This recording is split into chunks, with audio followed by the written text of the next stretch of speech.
महाकुंभ में शाही स्नान का काफी महत्व होता है।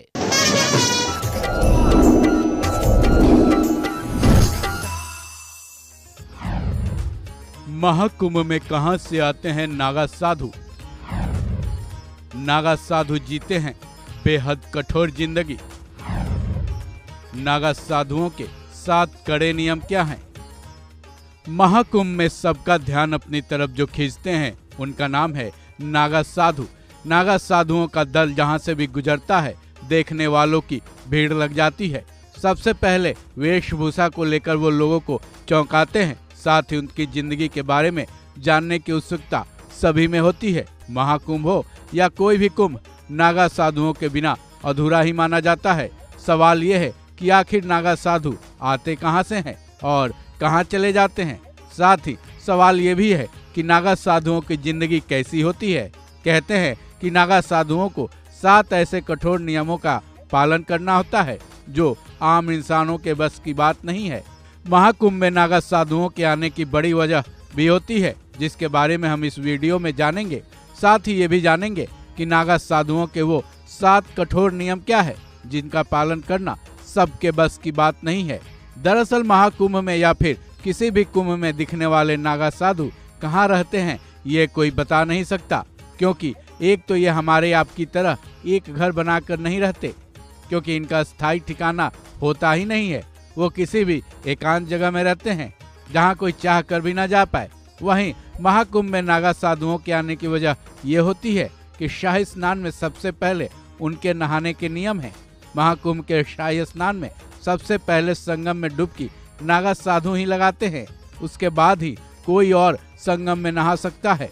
नागा साधु बनना कोई आसान बात नहीं है।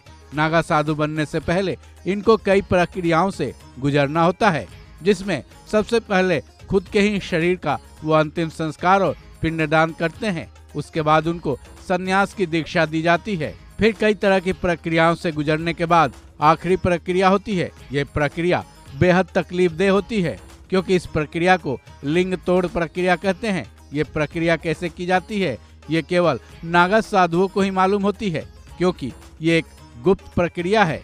नागा साधुओं को अपने जीवन में 7 कठोर नियमों का पालन करना होता है। नागा साधुओं के नियम के मुताबिक गृहस्थ जीवन का उन्हें पूरी तरह से त्याग करना होता है। हालांकि गृहस्थ जीवन से इनका जीवन काफी कठोर होता है। ये त्रिशूल, शंख, डमरू, रुद्राक्ष, तलवार, कुंडल, कमंडल, कड़ा, चिमटा और चिलम अपने साथ रखते हैं। नागा साधुओं की दैनिक क्रिया सुबह 4 बजे ही शुरू हो जाती है।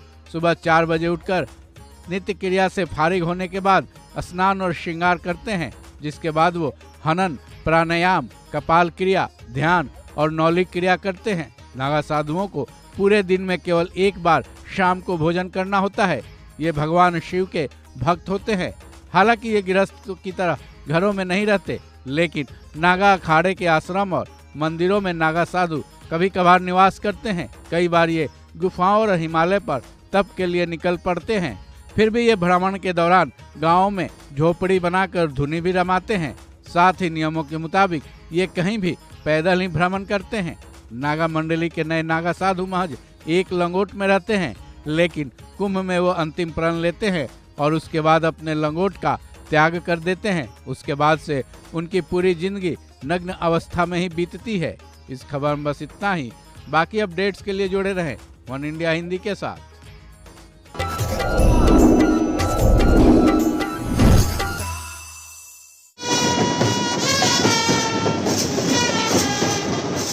शाही स्नान में सबसे पहले नागा साधु स्नान करते हैं। नागा साधु सिर्फ कुंभ में ही नजर आते हैं। इसके बाद नागा साधु कहीं दिखाई नहीं देते हैं। प्रयागराज में 13 जनवरी से महाकुंभ शुरू होने जा रहा है।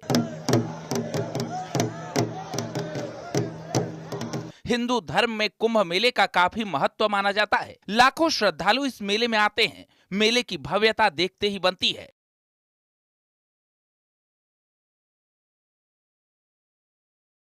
लगभग 50 दिन तक चलने वाले इस महाकुंभ में 6 शाही स्नान होंगे। शाही स्नान में सबसे पहले अखाड़ों के साधु संत स्नान करते हैं। महाकुंभ में 13 अखाड़ों के साधु संत आते हैं। इसमें सबसे पहले नागा साधु स्नान करते हैं, इसके बाद बाकी लोग स्नान करते हैं।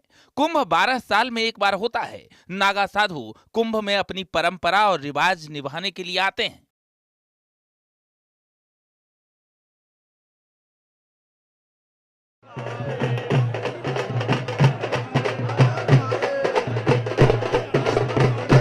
नागा साधुओं का जीवन कठिन होता है। नागा साधु समाज से दूर एकांत में रहना पसंद करते हैं। नागा साधु संत कुंभ और माघ मेले जैसे धार्मिक मेलों में नजर आते हैं। नागा बाबा आमतौर से कोई कपड़े नहीं पहनते हैं। नागा बाबा प्रकृति को ही अपना कपड़ा मानते हैं। अगर पहनते हैं तो सिर्फ धोती और लंगोट। नागा सन्यासी युद्ध के कई हथियार चलाना जानते हैं। हिमालय और जंगलों में कठिन तपस्या करते हैं। भोजन भी बेहद कम लेते हैं।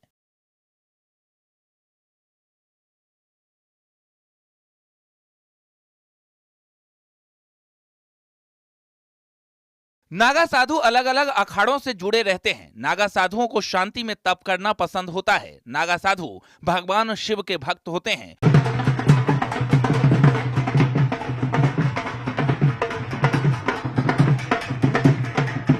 उनके लिए कुंभ मेले काफी महत्वपूर्ण होता है। प्रयागराज में होने वाले कुंभ मेले में शाही स्नान का विशेष महत्व माना जाता है। नागा बाबा को इस मेले में गंगा, यमुना और सरस्वती के संगम में स्नान करने का मौका मिलता है। माना जाता है कि यहाँ स्नान करने से आत्मा भी शुद्ध हो जाता है। नागा साधुओं का कुंभ में स्नान करने का धार्मिक महत्व है।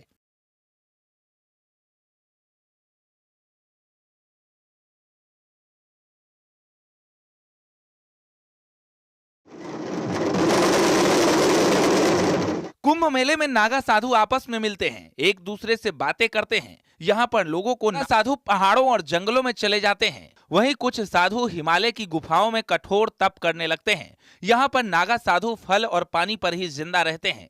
कुछ नागा साधुओं को खुले वातावरण में रहना पसंद होता है। कुंभ के बाद नागा साधु देश भर के तीर्थ स्थलों की यात्रा पर निकल जाते हैं। वहीं कुछ नागा साधु अखाड़ों के केंद्रों में रहना पसंद करते हैं। कुल मिलाकर नागा साधु समाज से दूर रहना पसंद करते हैं। Bureau report, news 18।